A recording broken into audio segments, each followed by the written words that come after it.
Robert Nesta Marley was a Jamaican singer, songwriter, and guitarist. Considered one of the pioneers of reggae, he fused elements of reggae, ska, and rocksteady, and was renowned for his distinctive vocal and songwriting style. Marley increased the visibility of Jamaican music worldwide and made him a global figure in popular culture. He became known as a Rastafarian icon, and he infused his music with a sense of spirituality. Marley is also considered a global symbol of Jamaican music and culture and identity, and was in support for democratic social reforms. In 1976, Marley survived an attempted assassination in his home, which was believed to be politically motivated. In an interview, Ziggy Marley talked about his father Bob Marley's assassination attempt and death. Ziggy nearly lost his father and mother Rita when he was only 8 years old. Per The Guardian, they were shot in an apparent assassination attempt inside their home in Kingston, Jamaica.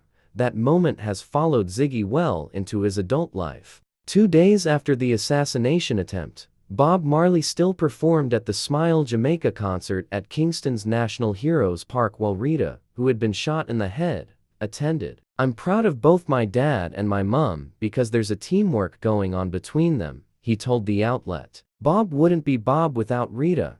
You know what I'm saying?" Ziggy is one of 12 children by way of Bob Marley, but always felt loved. His father was a huge sports fan and would often show up at Ziggy's school to play with the other kids. "Football helped him free his mind," revealed Ziggy. When Bob Marley died in May 1981, Ziggy was just 12 years old and performed at his father's funeral. As a musician, Ziggy often thinks about performing behind the looming presence that is Bob Marley. While he has clearly carved out a space in reggae that belongs solely to himself, he's proud to come from such a talented family. He'll even perform Bob Marley songs while touring, often doing Redemption Song, which Ziggy cites as his favorite. "It carries a lot of emotional connection for me," he said. A connection he now shares with his own family. In July 1977, Marley was diagnosed with a type of malignant melanoma under the nail of his right big toe. After 8 months of the alternative treatment failing to effectively treat his advancing cancer,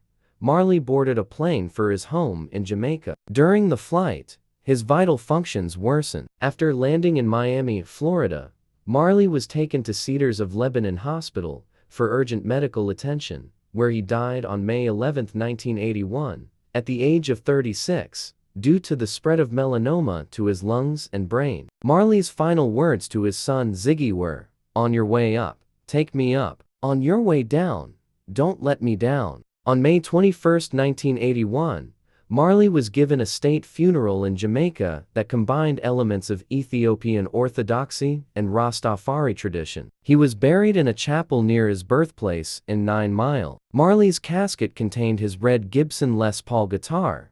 A Bible opened at Psalm 23. Former Jamaican Prime Minister Edward Seaga delivered the final funeral eulogy to Marley. The Marley legacy lives on. In 1976, his band was named Rolling Stone magazine's Band of the Year. In 1978, he was awarded the Peace Medal of the Third World from the United Nations. In 1981, he was awarded the Jamaican Order of Merit. It was the nation's third highest honor. In 1994, he was inducted into the Rock and Roll Hall of Fame. In 1999, he won Album of the Century for Exodus by Time magazine.